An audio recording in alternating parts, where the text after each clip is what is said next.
전 2019년이 우리 각자에게 주는 가장 큰 선물이라고 그렇게 생각하게 되었습니다. 왜냐하면 2019년 우리가 살아있다고 하는 하나의 가장 큰 증거이고, 아무리 중요한 큰 돈다발을 갖다 준 선물이라도 내가 생명이 있다, 살아있다는 것보다도 더 가치 있는 삶의 선물은 존재하지 않다고 생각하기 때문입니다. 하나님이 오늘 2019년 선물을 우리에게 주셨습니다. 벌써 6일이 지났습니다.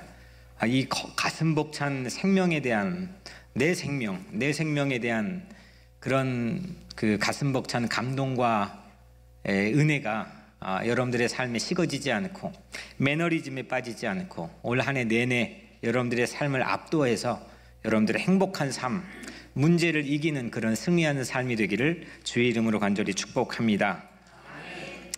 우리 성구 영신 예배 때 설교 제목처럼 느보산 정상에서 모세가 느보산 정상에 서 있으니까 그 약속의 땅이 동서남북 끝까지 다 보였다는 거 아닙니까? 생각하면 그 장관입니다. 조망할 수 있었던 장소, 오늘 이 자리가 바로 이 예배가 그런 자리입니다. 한 해의 가장 높은 곳, 처음 시작하는 이 자리에서 한 해 12월까지 여러분들의 동서남북 사방팔방에 하나님께서 미리 예비해 놓은 그런 파노라마 같이 펼쳐지는 그런 장면들을 오늘 여러분들 꼭 묵상하고 믿고 그렇게 은혜를 받게 되기를 주의 이름으로 축원합니다. 우리의 장로교적인 신앙 고백으로 하자면 하나님은 예정 가운데서 4월 달에 우리가 만날 4월 달에 우리에게 지금 다가오는 뭔가의 얼굴을 준비하고 계시는 거죠. 또 2월 달도 마찬가지고 6월 달에는 글쎄 어떤 아저씨가 우리를 기다리고 있는지 모르겠고 또 8월 달도 마찬가지입니다. 각기 다른 다양한 얼굴로 우리를 새날로 기다리고 있고 우리에게 마주 달려오고 있습니다. 이걸 우리는 가서 마주치는데 그걸 우리의 신앙 고백으로는 예정론이라고 합니다. 그걸 보자는 겁니다. 오늘 이 자리에서 느보산 정상에서 쫙 이게 동서남북 나를 향해 하나님이 예비해 놓으신 프라미스랜드, 이 예비하신 땅에 12달 동안 펼쳐져 있는 이 파노라마 같이 펼쳐지는 이 놀라운 장관, 여러분들을 위한 이 장관을 여러분들 믿음으로 꼭 보고 믿고 신뢰하기를 주의 이름으로 간절히 축복합니다. 오늘 얘기는 건축 얘기입니다. 이거 빌드업 얘기입니다. 건축이라고 하는 건 사실 저는 건축을 공부해 본 적도 없고 또 그래 해본 적도 없지만 한 번 딱 있습니다. 고등학교 졸업하고 노가다판에서 합숙을 하면서 몇 달 동안 하수도 공사를 한 적이 있습니다. 그래서 그때 일 못한다고 십장하는 그 매니저에게 엄청 혼나기도 하고, 익산 옆에 있는데 지금도 지나가면 건물을 딱 지나갑니다. 근데 이거 조금 철근 좀 나르고 그랬는데 몇 개월 동안 지금도 가끔 지나가면서 그 엄청난 건물을 보면 저거 다 내가 지은 것 같습니다. 너무 반갑고 저를 기다려주는 것 같고. 건축이라고 하는 걸 보면 건축은 원래 공사 기한에 맞춰가지고 계획대로 진행되는 경우가 매우 희박합니다. 매우 드뭅니다. 왜냐하면 인부의 스케줄이 서로 맞지 않아서 지연되는 경우가 많습니다. 그리고 날씨가 도와주지 않아서 공사가 더딜 때가 있습니다. 자금, 이게 이 총알이 부족해가지고 공사비 지급이 늦어지면 이거 공사가 또 중단됩니다. 도중에 이게 그거를 부탁한 사람이 설계를 바꾸어 달라고 해서 공사가 멈춰지기도 합니다. 이렇게 많은 변수를 무시하고 일어날 변수를 무시하고 짧은 시간에 계획대로 착착 맞아 떨어지는 공사는 아마도 책에나 있을 법한 그런 매뉴얼입니다. 아니면 이제 건축 공부를 막 마치고 이제 현장 경험 전혀 없이 현장에 처음 나온 아마추어 같은 그런 레벨의 생각에서나 있을 얘기입니다. 계획대로 다 된다는 것, 변수를 생각하지 않는 것, 이건 아마추어리즘입니다. 우리가 살아야 될 2019년 꼭 건축과 같을 겁니다. 꼭 건축과 같을 겁니다. 분명히 여러분들 계획을 지금 하고 계실 텐데 올 한 해는 이랬으면 좋겠다. 올 한 해는 이 기도의 소원이 이루어졌으면 좋겠다. 올 한 해는 꼭 이걸 맞춰야지. 이런 계획들이 분명히 각자가 있을 텐데 그 계획과 다르게 분명히 숨겨져 있는 변수라고 하는 게 도사리고 있습니다. 그럼에도 불구하고 새해 첫 주일에 하나님께서 오늘 이 본문을 읽게 하신, 이 건축 얘기를 읽게 하신 이유는 그런 변수, 우리도 알지 못했던 그 변수가, 그 예외적인 그 변수가 우리 공사를, 계획을 늦추고 지연하고 중단하게 만들 수도 있는 이런 상황에서 예외적인 공사도 있다. 예외적인 공사도 있다. 그래서 그 예외적인 공사를 우리에게 읽게 하시고 보게 하셔서 내 마음을 흔들리지 않도록 다잡아 주시기 위해서 오늘 본문을 우리가 함께 읽고 듣게 하시는 것 같습니다. 오늘 얘기는 느헤미야의 성벽 건축 공사입니다. 예루살렘의 성벽은 주전 587년도에 완전히 다 바벨론 제국에 의해서 망가져 버렸습니다. 무너졌습니다. 파괴되었습니다. 그리고 거기에 살고 있는 거주민들도 3분의 1 정도는 포로로 끌려갔습니다. 무자비하게 끌려갔습니다. 이 구약 성경이 한 4분의 1 정도, 조금 많이 쓰면 3분의 1 정도는 전부 587년 그 어간에 작가가 그 어간 사람이든 아니면 그 시대에 관한 얘기건 그 시대를 전부 거기에 얽혀져 있습니다. 좀 많이 쓰면 반절도 되겠네요. 상당히 중요한 연도입니다. 바벨론으로 포로로 끌려갔습니다. 무참하게 짓밟혔습니다. 다 깨졌습니다. 무너졌습니다. 그리고 나서 140년이 흘렀습니다. 주전 587년부터 140년이 흘렀습니다.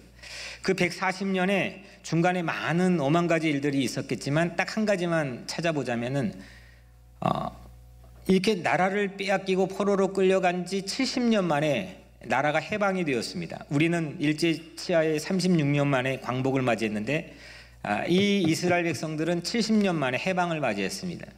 그래서 그때부터 본국으로 돌아오기도 했습니다. 그로부터 또 70년이 흐른 겁니다. 140년이 흘렀습니다. 까마득한 이야기로 치부될 수도 있습니다. 그런데 그 가운데 요즘으로 치면 그 이민자 가운데 백악관에 입성해서 고위 관리가 된 한 사람이 있었습니다. 당시에 바빌론 제국은 이제 140년 지나니까 다 망해가지고 세계사에서 자취를 감춰버리고 그 자리를 대신에 페르시아 제국, 성경에는 한글 번역으로 바사 제국으로 표현되어 있는데 페르시아 제국이 세상을 통치할 때였습니다. 페르시아 제국의 수도 캐피탈이 수산궁입니다. 그 수산이라고 하는 도시에 수산 그 궁, 왕이 사는 궁에 그 가운데서도 그 엄청난 궁에서도 왕 바로 옆에서 늘 있는 고위 공무원에 발탁된 사람이 느헤미야입니다. 저 같으면 상식적으로 차라리 거기에 그 자리를 지키며 동포 사회를 위해서 멋있는 일을 훨씬 더 많이 할 수 있다고 생각합니다. 그래서 그 자리 쉽게 포기할 수가 없는 겁니다. 자기 바라보고 느헤미야 바라보고 있는 동포들도 많이 있을 겁니다. 포로의 후손이 성공한 겁니다. 대단히 입지전적인 인물이 된 겁니다. 그런데 느헤미야는 자기 조국의 무너진 예루살렘의 성벽을 복구하는 일이 소원이었습니다. 하루는 그 소식을 들었습니다. 누군가가 그 소식을 일장에 전달해 줬습니다. 눈물을 흘리는 겁니다. 자기 조국의 그 예루살렘의 성벽이 무너졌다는 사실에 억장이 무너지는 겁니다. 그래서 왕에게 간청을 합니다. 기회를 봐서 왕에게 간청을 해서 물자와 인력을 제공받습니다. 그리고 엄청난 먼 거리인데 그 수산궁은 아브라함이 처음에 자기 고향의 갈대아 우르에서 떠났던 그 자리입니다. 동방박사가 살던 그 자리입니다. 거기에서 사막을 지나고 물을 지나고 엄청난 거리를 지나가지고 자기의 조국인 지금의 팔레스틴 예루살렘까지 도착한 겁니다. 해마다 저는 청소년들을 이끌고 조국 갈라진 조국의 허리인 DMZ를 방문합니다. 제가 평화 도보순례 할 때 가끔 생각나는 인물이 바로 느헤미야입니다. 조국에 갈라진 이 비무장지대를 걷는 마음과 매우 흡사했지 않았을까, 느헤미야 마음이 그러지 않았을까 생각나기도 했었습니다. 그런데 여러분들, 느헤미야가 무너진 성벽을 드디어 건축하기 시작합니다. 근데 가장 큰 변수가 느헤미야의 전체 책의 분량에서 아주 많은 분량을 차지하며 소개가 됩니다. 그 방해가 뭐냐? 내부적인 방해입니다. 아니, 이렇게 멀리에서 왔는데 환영해 줄 줄 알았는데 그 동포 가운데서 내부에서 방해를 하는 겁니다. 대표적인 두 사람을 소개하는데 산발랏과 도비아라고 하는 사람입니다. 이 산발랏과 도비아가 끊임없이 방해합니다. 매일 나타나 가지고 방해합니다. 조롱했습니다. 비웃었습니다. 군사들을 보내서 위협했습니다. 모사를 꾸몄습니다. 정말 아마 그 지켜보는 사람도 스트레스를 받을 지경인데 느헤미야와 그 함께 온 일행들은 얼마나 큰 스트레스를 받았을까요? 이렇게 엄청난 변수가 나타났습니다. 공사하기도 바쁜 와중에 어쩔 수 없이 이렇게 군사를 보내 위협하니까 어쩔 수 없이 그 성벽을 건축하는 일꾼의 절반이 창을 잡고 보초를 서게 합니다. 그리고 밤에는 파수를 받습니다. 그리고 낮에 일하는 이들도 늘 긴장과 불안 속에서 일했습니다. 절반은 보초, 절반은 공사. 성벽 재건에 가지고 있는 역량의 100%를 쏟아 놓을 수가 없는 상황입니다. 이건 정말 방해하는 변수가 이만저만 큰 게 아닙니다. 그런데 여러분들 오늘 두 절을 읽었는데 첫 번째 절 15절에 성벽 역사가 52일 만인 엘루일 25일에 끝남에 52일 만에 끝났습니다. 이게 52일 만에 끝났다고 하는 사실이 얼마나 기적적인 일인가를 제가 한번 느껴보기 위해서 이 면적을 찾아봤습니다. 면적을 찾아봤는데 12만 1,405제곱미터 3만 7천 평 정도의 현대 공법을 가지고 아무 방해 없이 짓는다고 해도 그 성벽을 그 위치에서 52일 만에 세운다는 건 정말 기적 중의 기적입니다. 느헤미야 52일의 기적. 오늘 이 아침 신년 첫 번째 주일을 우리에게 같이 읽게 하고 듣게 하신 하나님의 의도가 있지 않겠습니까?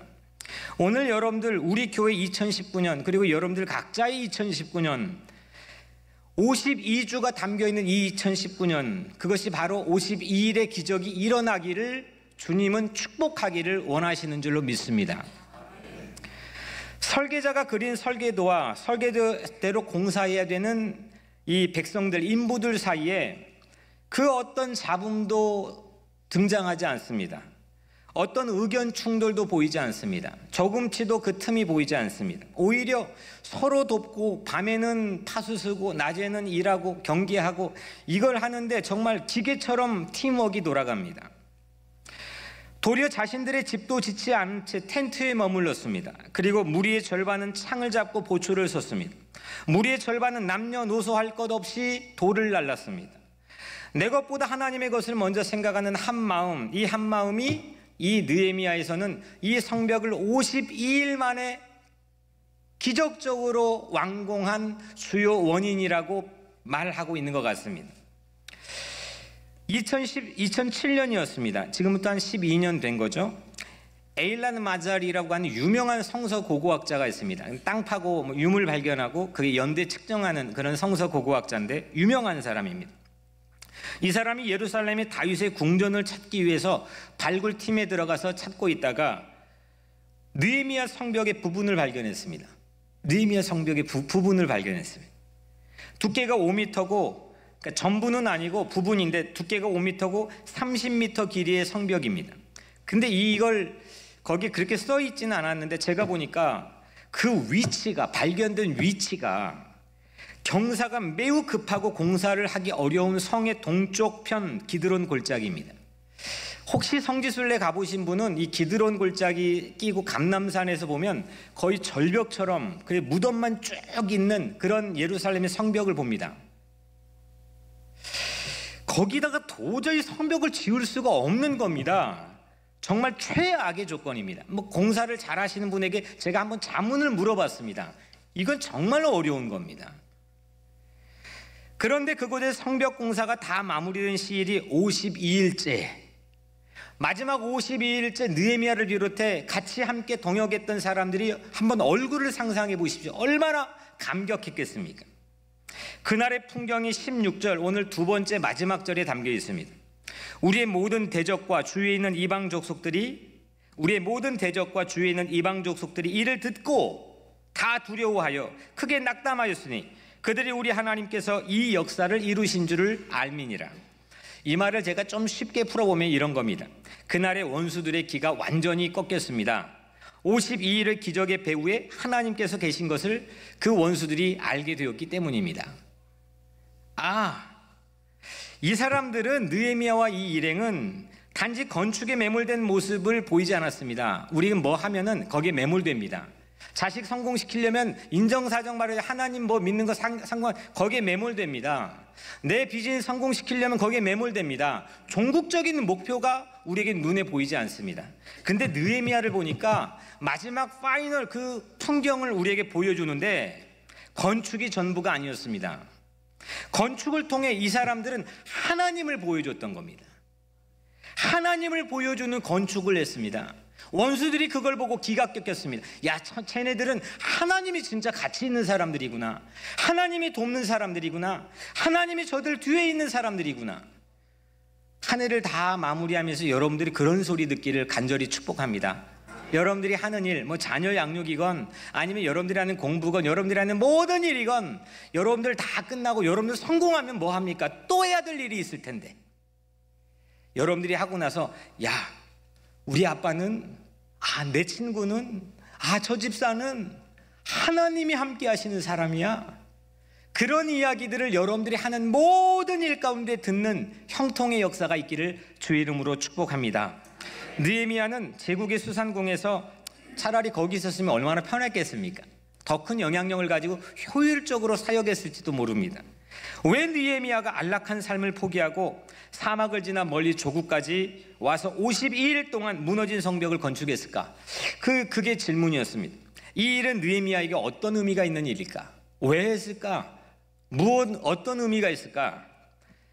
첫 번째, 짓밟히고 빼앗긴 영적 자존감을 세우는 일입니다.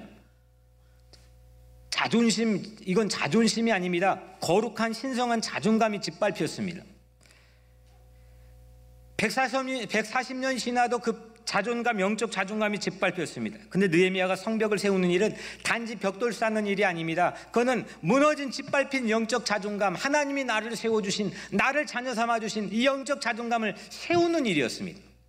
두 번째, 하나님과의 멀어진 관계, 소원해진 관계, 조금 더 가까이 해야 되는데 이게 물리적으로 되지 않는 그런 열악한 환경, 그 관계를 뚫고 그 하나님과의 멀어진 관계를 가깝게 하는 일이 바로 52일 동안 이 무너진 성벽을 세우는 일이었습니다. 마지막 세 번째로 이 일로 인해서 느헤미야는 일의 우선순위가 무엇인지를 우리에게 보여줬습니다. 아무리 내 생각으로 효율적이고 아무리 내 생각으로 전략적일지라도 일의 우선순위가 진짜 무엇인지, 어떻게 해야 가치 있게 의미 있게 사는 것인지를 우리에게 보여줬습니다. 조국을 위해 애국하는 삶, 내가 사는 삶의 자리를 위해서 이타적으로 사는 삶, 하나님의 영광을 나타내고 하나님의 뜻을 위해 사는 삶을 우리에게 보여줬습니다. 느헤미야는 그걸 선택했습니다. 그 목표를 가지고 52일 동안 산발랏 도비아의 엄청난 방해도 흔들리지 않았습니다. 왜 힘들지 않았겠습니까? 왜 자괴감 드는 밤이 없었겠습니까? 이 52일 동안 안에는 아마 느헤미야의 잠 못 이루는 밤들이 하루 이틀이 아니었을 거라고 생각합니다. 하지만 그는 하나님의 손에 붙들려 하고자 하는 모든 일들을 종국에 다 이루었습니다. 2019년 우리는 어떻게 건축하시렵니까? 사랑하는 성도 여러분, 2019년 밝았습니다. 금방 5월 되고 금방 11월 될 겁니다. 어떻게 건축하시렵니까? 무엇을 건축하시렵니까? 왜 건축하시렵니까? 신성한 자존감을 회복하고 하나님과의 관계를 회복하고 사력을 회복할 수 있는 그런 2019년 준비된 줄로 믿습니다. 2019년 첫 주일입니다. 이를 위해서 하나님께서 우리에게 비전을 주셨습니다. 사랑으로 자라나고 세워가라. 가정 예배를 통해 나와 가정이 자라나고 1인 1사역을 통해 교회가 세워져 가고 1인 1전도를 통해 세상이 세워져 가고 자라고 세워가는 이 52주의 기적이 현실이 될 줄로 믿습니다. 그래서 2019년 느헤미야가 여러분이 되어 주십시오. 하나님께서는 52주의 기적을 여러분들 모두에게 선물해 주실 줄로 믿습니다.